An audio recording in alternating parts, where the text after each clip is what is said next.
vamos ficar de pé e vamos ler o texto bíblico?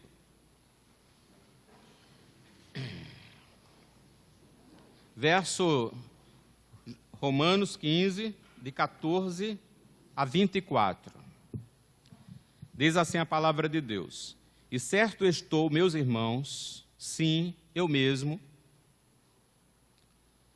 a vosso respeito, de que estáis possuídos de bondade, cheios de todo conhecimento, aptos para vos admoestardes uns aos outros. Entretanto, vos escrevi em parte, mais ousadamente, como para vos trazer isto de novo à memória, por causa da graça que me foi otorgada por Deus, para que eu seja ministro de Cristo Jesus entre os judeus, no sagrado encargo de anunciar o Evangelho de Deus, de modo que a oferta dele seja aceitável, uma vez santificada pelo Espírito Santo. Tenho, pois, motivo de gloriar-me em Cristo Jesus nas coisas concernentes a Deus, porque não ousarei discorrer sobre coisa alguma, senão sobre aquelas que Cristo fez por meu intermédio, para conduzir os gentios à obediência, por palavra e por obras, por força de sinais e prodígios, tudo pelo poder do Espírito Santo. De maneira que, desde Jerusalém, circunvizinhanças, até o Ilírico, tenho divulgado o Evangelho de Cristo, esforçando-me deste modo por pregar o Evangelho não onde Cristo já for anunciado, para não edificar sobre fundamento alheio. Antes, como está escrito, hão de vê-lo aqueles que não tiveram notícia dele, compreendê-los que nada tinham ouvido a seu respeito. Essa foi a razão porque também muitas vezes me senti impedido de visitar-vos. Mas agora, não tendo já campo de atividades nestas regiões, e desejando há muito visitar-vos, penso em fazê-lo quando em minha viagem para a Espanha, pois espero que de passagem estarei convosco, e que para lá seja por vós encaminhado, depois de haver primeiro desfrutado um pouco a vossa companhia. Amém. Vamos orar?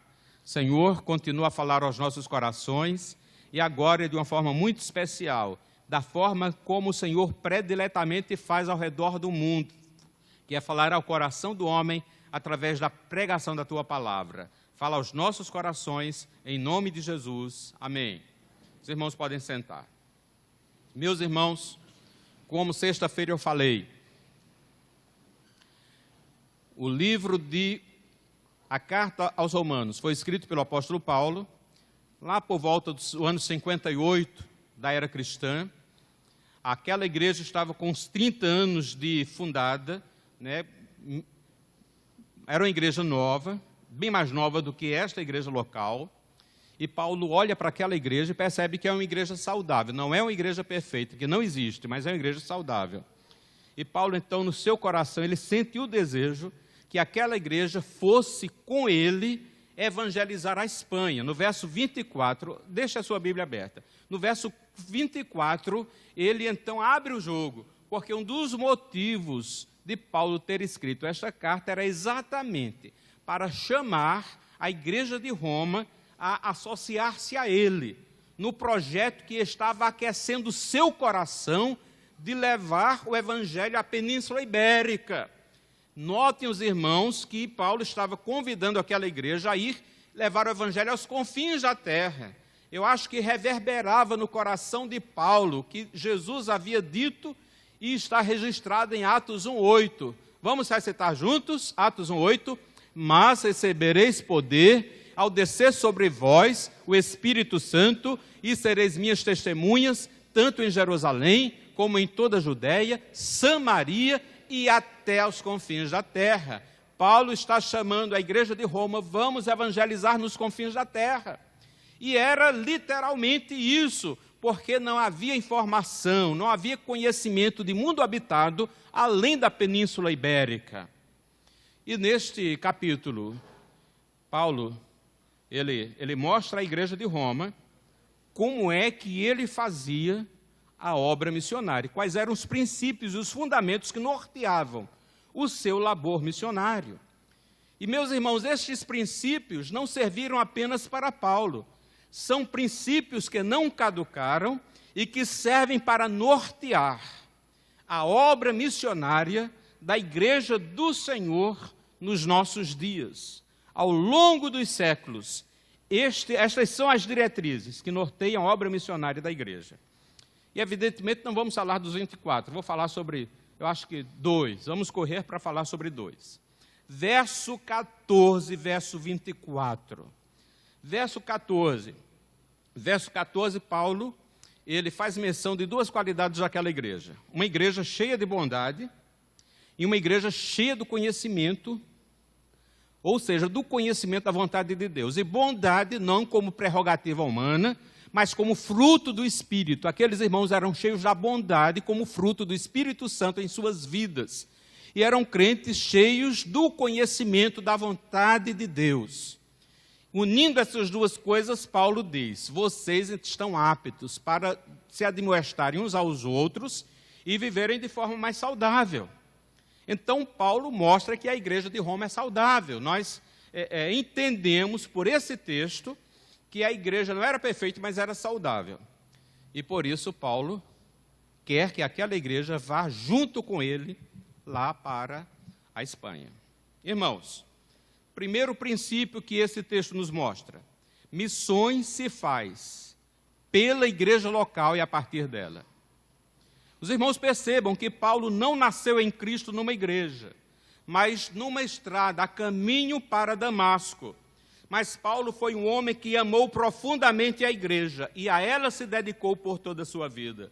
Em 2 Coríntios 12, 15, Paulo diz: de muito boa vontade me gastarei e me deixarei gastar por vossas almas. Então Paulo foi alguém que dedicou a sua vida para glorificar a Deus na expansão do evangelho e no plantio de igrejas locais. Paulo, como Hernandes Dias Lopes repetidamente diz, foi o maior teólogo, o maior missionário e também o maior plantador de igrejas da história, pelo seu pioneirismo, pelas estratégias e pelo padrão que estabeleceu. Ele plantou igrejas, ele cuidou de igrejas, ele intercedeu pelas igrejas, ele sofreu pelas igrejas, tudo porque amava o Senhor da igreja e também amava pessoas. E aí vem aquela pergunta para nós: nós temos amado pessoas?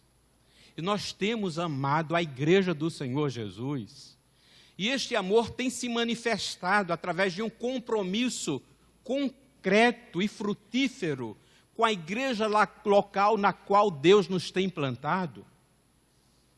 Irmãos, e o principal resultado concreto da obra missionária é o plantio de igrejas locais. Igrejas locais plantadas por igrejas locais que enviam missionários, sobretudo para lugares pouco ou nunca evangelizados. Esse foi o trabalho de Paulo: plantar igrejas onde Cristo ainda não havia sido anunciado. Irmãos, notemos, Paulo, quando ele fez a sua primeira viagem missionária, não foi uma ideia da sua cabeça, não foi uma iniciativa pessoal. Está registrado no livro histórico de Atos, capítulo 13, que Paulo, quando tomou a iniciativa, o seu primeiro passo rumo ao campo missionário, ele foi escolhido por Deus, junto com Barnabé, a igreja de Antioquia, na qual eles participavam como líderes. Possivelmente Barnabé era o principal, era o pastor sênior daquela igreja. E Paulo talvez fosse o menor, o mais novo daquela liderança, porque o seu nome está por último naquela relação de 5, em Atos 13. E Paulo então chama o pastor principal, e o Paulo, Barnabé e Paulo, e a igreja, entendendo que Deus havia escolhido, a igreja envia. Então Paulo, irmãos, ele foi enviado primeiramente pela igreja de Antioquia. Tempos depois ele plantou a primeira igreja europeia na cidade de Filipos.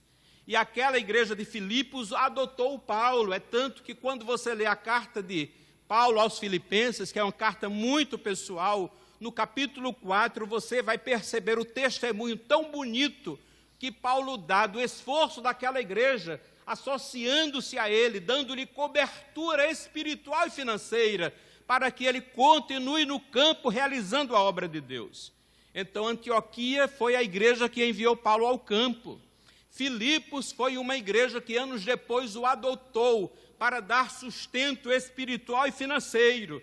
E agora, anos depois, Paulo escreve para a igreja de Roma, para que aquela igreja local se associasse a ele. e se tornasse sua parceira para levar o evangelho para onde, irmãos? Para onde? Espanha. E a Espanha estava aonde? Nos confins da terra. Os 4 principais trabalhos missionários de uma igreja local. Biblicamente, preste atenção para isso. Quais são os 4 principais trabalhos missionários da igreja local? Primeiro, enviar missionários. E o exemplo claro bíblico é a igreja de Antioquia, Atos capítulo 13. A Antioquia envia os primeiros missionários transculturais. Segunda principal atividade missionária da igreja, adotar missionários. A igreja de Filipos é o exemplo bíblico claro de uma igreja. É interessante que a Bíblia não nos mostra um missionário, filho da igreja de Filipos, saindo para o campo. Mas a igreja mostra aquela igreja que não enviou, pelo menos, de acordo com os registros bíblicos, um missionário filho seu, mas a Bíblia mostra que aquela igreja adota um missionário filho de outra igreja. A igreja de Filipos adotou um missionário filho de qual igreja, irmãos?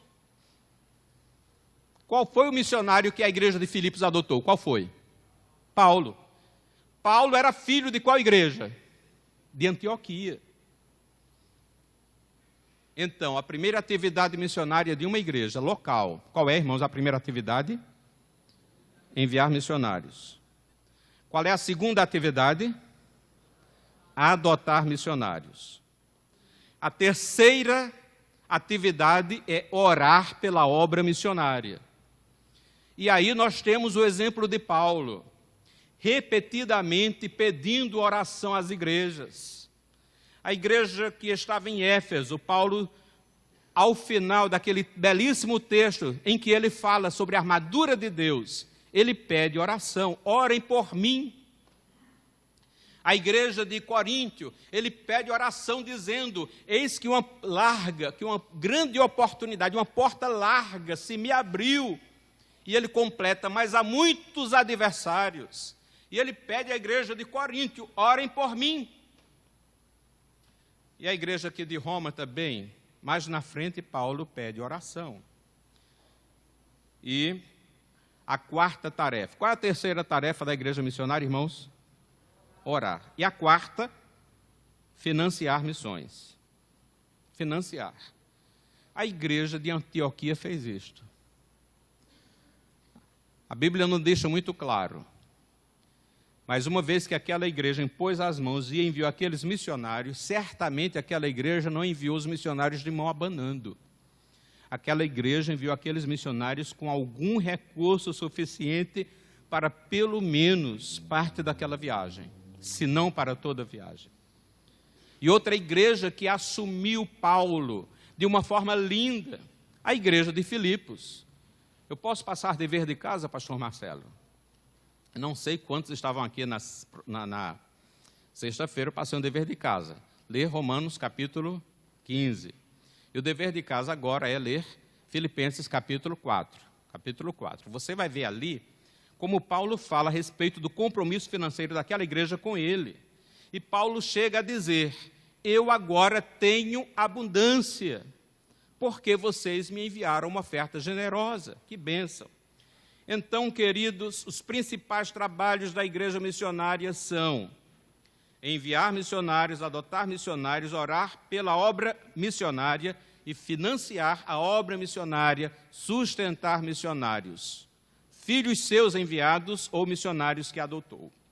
Então, no primeiro capítulo, no primeiro versículo, nós vemos Paulo elogiando aquela igreja. No verso 24, Paulo diz, eu vou visitar vocês, estarei convosco e para lá, para a Espanha, que eu seja por vós encaminhado. Então, Paulo está linkando aquela igreja ao seu novo trabalho missionário. Irmãos, a igreja de Antioquia foi a igreja que o enviou. Filipos, a igreja que adotou. Roma, a igreja que Paulo agora queria que fosse sua parceira para alcançar a Espanha para Cristo. E para finalizar, apenas mencionando alguns outros fundamentos da missão em Romanos 15, Paulo mostra no verso 15 que missões é fruto da graça de Deus. No verso 16, Paulo mostra que a evangelização do mundo é um sagrado encargo confiado por Deus à sua igreja enquanto comunidade e ao crente enquanto indivíduo. No verso 18, Paulo mostra que a obra missionária tem uma finalidade, que é ganhar almas para o Cordeiro. No verso 19, Paulo mostra que missões é um trabalho que deve ser feito no poder do Espírito Santo. No verso 21, Paulo mostra que missões é um trabalho fundamentado nas Sagradas Escrituras, e para ele, naquela época, no Velho Testamento, e para nós, é uma tarefa muito bem fundamentada no Vétero e no Novo Testamento. E pulando, eu quero apenas mencionar que para Paulo também, missões é uma atividade da igreja primordial que deve ter uma prioridade. Verso 20. Gostaria que os irmãos, eu acho que eu posso ficar mais 10 minutos, pastor? Mais 10 minutos? Mais 5? Cortei tudo aqui agora. Brincadeira, irmãos. Nós, sob orientação, para ficar mais à vontade, os alunos da classe de catecúmenos já foram orientados, eles vão para a classe para ter aula normal hoje. Nós vamos ficar até às 11, conhecendo um pouco mais, ouvindo a palavra do Senhor e conhecendo um pouco mais do projeto da Missão Juvep. Então, pode ficar tranquilo, ainda tem um tempo bom aí para nós continuarmos. Quantos minutos? Certo. Ótimo, ótimo. Meus irmãos, tem uma prioridade. Verso 20. Leia aí onde você está o verso 20 e me diga qual é a prioridade. Qual era a prioridade de Paulo? E será que essa prioridade que norteava o trabalho missionário de Paulo deve deixar de ser prioridade para a igreja 2000 anos depois, ou deve continuar sendo a nossa prioridade? Uma das irmãs, qual é a prioridade do ministério de Paulo, conforme o verso 20? Paulo se esforçava para pregar o evangelho. Aonde? Em que tipo de lugar? Onde Cristo não havia sido ainda anunciado. Aí eu pergunto, irmãos, 2000 anos de história da igreja. Hoje nós somos cerca de 700 milhões de crentes ao redor do mundo. Eu pergunto, essa prioridade caducou, terminou com Paulo, ou a prioridade de levar o evangelho aonde Cristo ainda não foi anunciado, ainda vige para os nossos dias? Perdeu ou não perdeu a validade? Quem acha que perdeu a validade, levante a mão. Quem acha que não perdeu a validade, levante a mão. Não perdeu, irmãos. Não perdeu. Alguns números, não são estatísticas frias, porque por trás destes números tem milhões de vidas. Meus irmãos, ao redor do mundo, 2.000 povos ainda não alcançados pelo Evangelho. Aqui dentro do Brasil, aquelas estatísticas que eu já lhes mostrei, ciganos, quilombolas, indígenas. No total, mais de 100 tribos indígenas no Brasil continuam intocadas pelo Evangelho. Na zona rural do sertão, 6.000 comunidades não alcançadas pelo Evangelho, 6.000 comunidades, povoados rurais sem igrejas.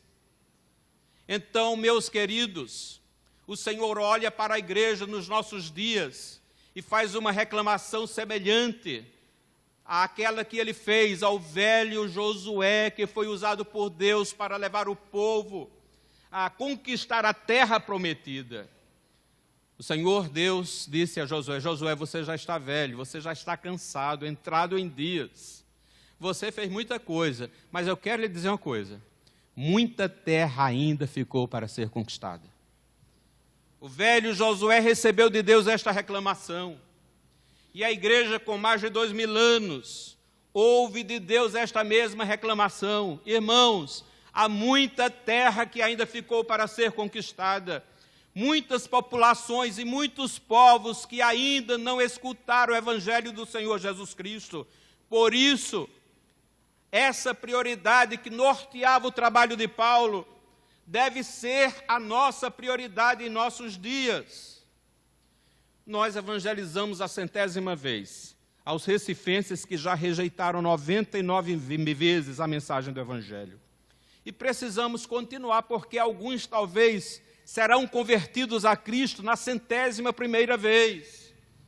Mas nós precisamos, meus queridos, nos esforçarmos para chegarmos àqueles lugares onde tem milhares de pessoas que não escutaram uma única vez a mensagem do Evangelho do Senhor Jesus Cristo. E como igrejas bíblicas, como igreja bíblica que somos, nós temos consciência de que não há plano B. Para aqueles lugares onde Cristo ainda não foi pregado, o Evangelho não foi nem está sendo anunciado, haverá plano B para a salvação deles? Será que Deus vai dar um jeitinho? Será que Deus é brasileiro para dar um jeitinho? Não, aquela tribo lá no Alto Amazonas não teve oportunidade, o missionário não chegou aqui, mas eu vou dar um jeitinho, coitados. Eles vão ser injustiçados. Eles não creram porque o missionário não chegou lá. Irmãos, Deus tem plano B? A Bíblia nos mostra um plano B para a salvação do homem, nos mostra, pastor Marcelo. Não há, meus queridos. A salvação é exclusiva através de quem? De Jesus. Como John Piper afirma, Jesus é o Evangelho. Se o Evangelho não chega naquele lugar, ao conhecimento daquele povo, aquele povo continua vivendo debaixo da mais terrível e cruel ditadura, que é a ditadura espiritual. Aquelas pessoas, aqueles lugares onde o Evangelho não chegou, aquelas pessoas não têm a oportunidade de serem salvas. Porque sem pregação do Evangelho, as portas do céu continuam fechadas. Se não há pregação do Evangelho para aquela comunidade, para aquele grupo étnico, para aquele povo, não há possibilidade de salvação. Porque a possibilidade de salvação para uma pessoa, para um povo, só passa a existir quando o Evangelho se torna disponível àquele povo. Os lugares onde o Evangelho está indisponível, a salvação em Cristo continua indisponível.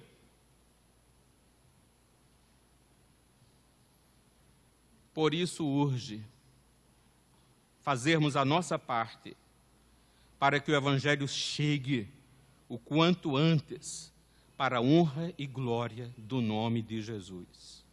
Precisamos, irmãos, precisamos. Para concluir, eu quero voltar ao verso 16, dar uma ênfase que eu dei sexta-feira. A evangelização do mundo é um sagrado encargo confiado por Deus à igreja, enquanto comunidade, e ao crente enquanto indivíduo. No verso 16 você vai encontrar uma expressão. Eu descobri essa expressão há uns 2 anos atrás, e me causou um impacto muito grande. Dever sacerdotal, ou sagrado encargo. Esta expressão cunhada por Paulo,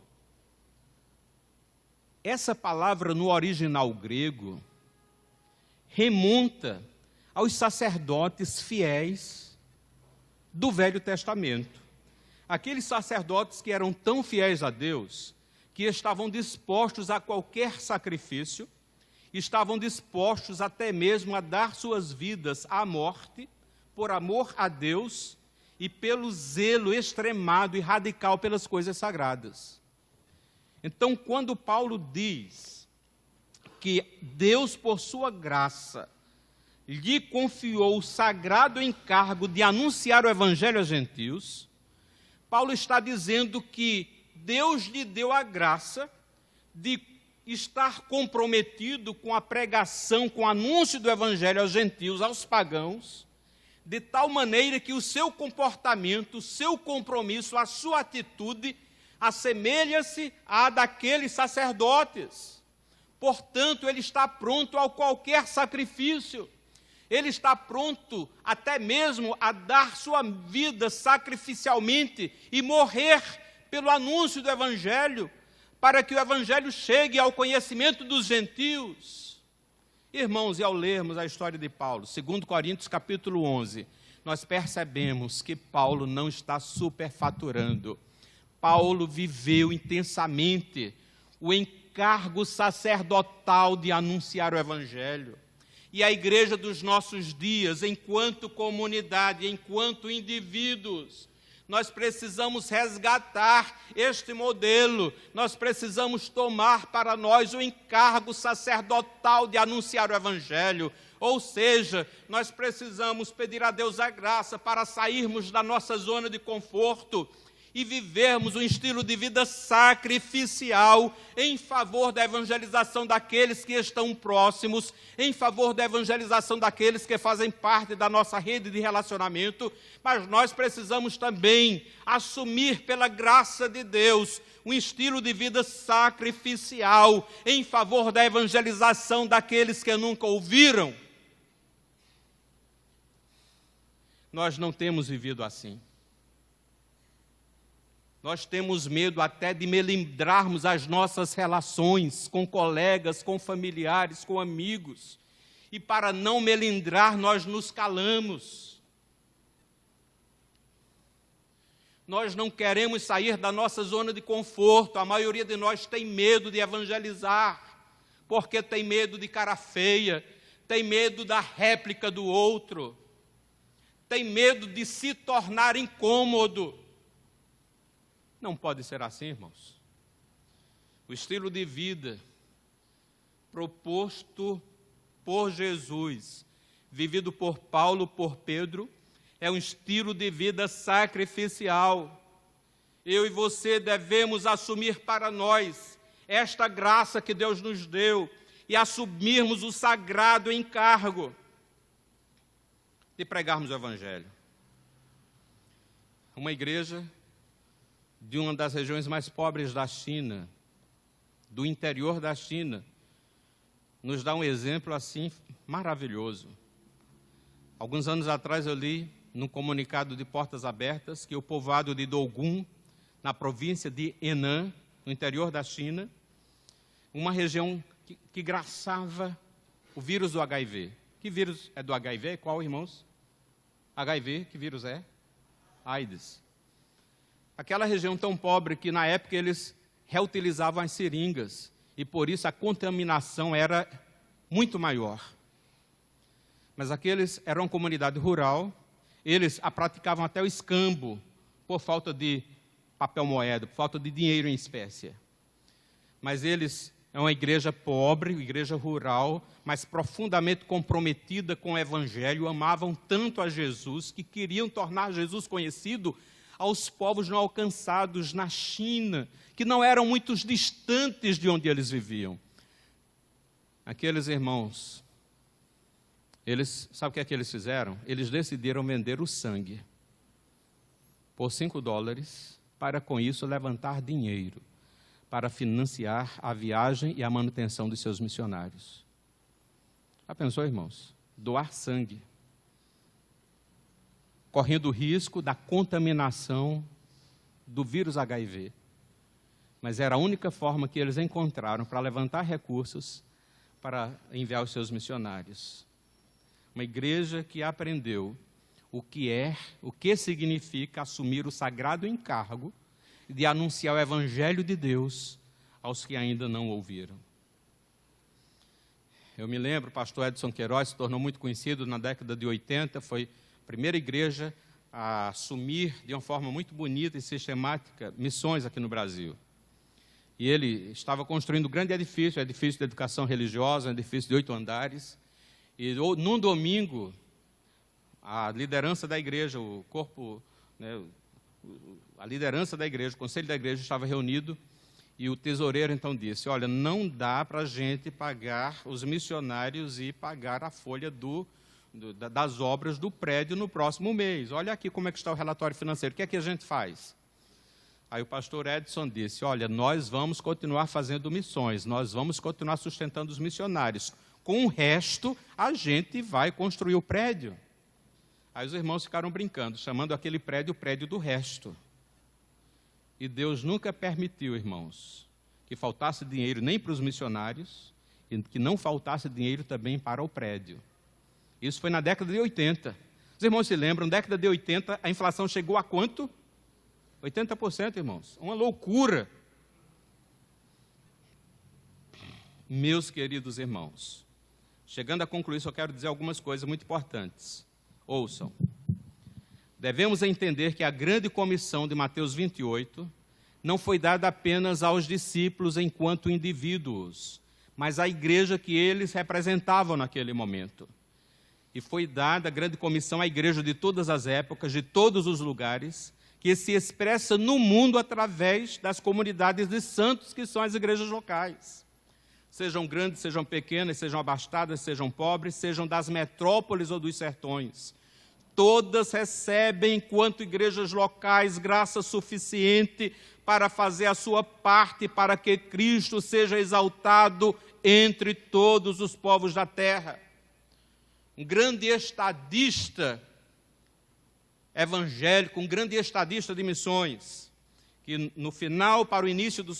no início do século passado, ele pastoreava uma grande igreja na África do Sul, Andrew Murray, ele disse, todo pastor exerce seu cargo por comissão de Cristo e só pode cumpri-lo plenamente quando considera o mundo inteiro como seu redil. O pastor da mais pequenina igreja local tem o poder para fazer sentir a influência do seu rebanho ao redor do mundo.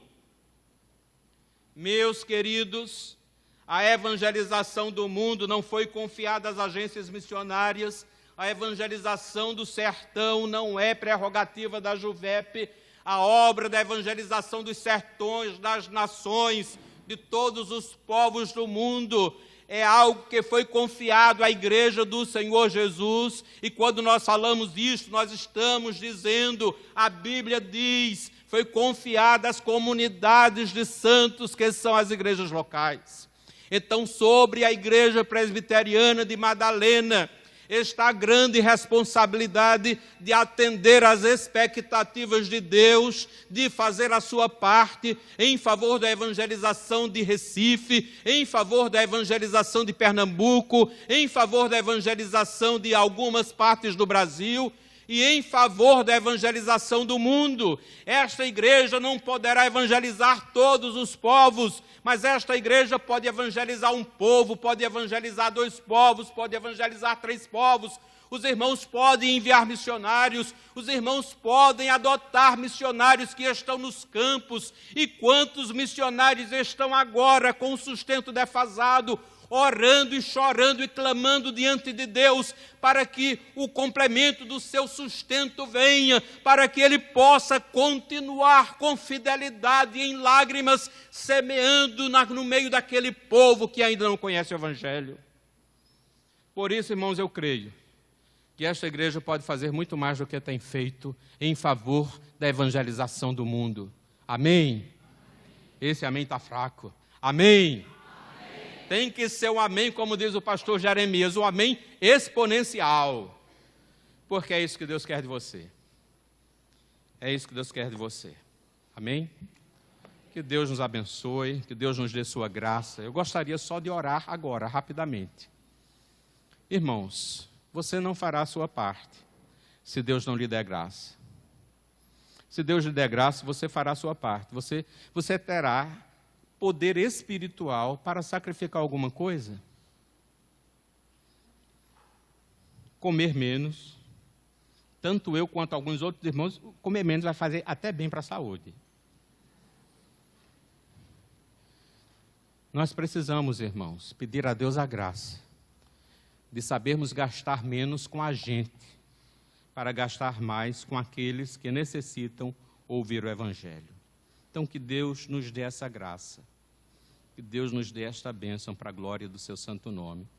Vamos orar. Mesmo sentado, baixe os seus olhos, baixe sua cabeça, feche os olhos e vamos orar. Ó Deus, louvado seja o teu santo nome. Nos ajuda e que o Espírito Santo nos convença por tua palavra a assumirmos um compromisso com a evangelização do mundo e que para isso a gente possa, que o Senhor inflame os nossos corações de um intenso desejo de, como indivíduos e como igreja local, fazermos mais do que temos feito em favor da evangelização daqueles que não conhecem a Cristo. Senhor, como o missionário Hudson Taylor certa vez pediu a Ti, eu te peço também, junto com os meus irmãos, Senhor, nos ajuda a gastarmos menos com a gente, para podermos dar mais aos outros, sobretudo para que outros possam ouvir a mensagem do Evangelho. Senhor, nós te pedimos que o Senhor nos ajude a revermos o nosso orçamento, a termos um coração mais generoso para colocarmos mais recursos naquela que é a obra mais importante do mundo, que é a obra missionária. Nos ajuda, nos abençoa, e que a tua graça seja abundante sobre a vida de cada irmão e sobre toda esta igreja, para a glória do teu nome. Em nome de Jesus. Amém.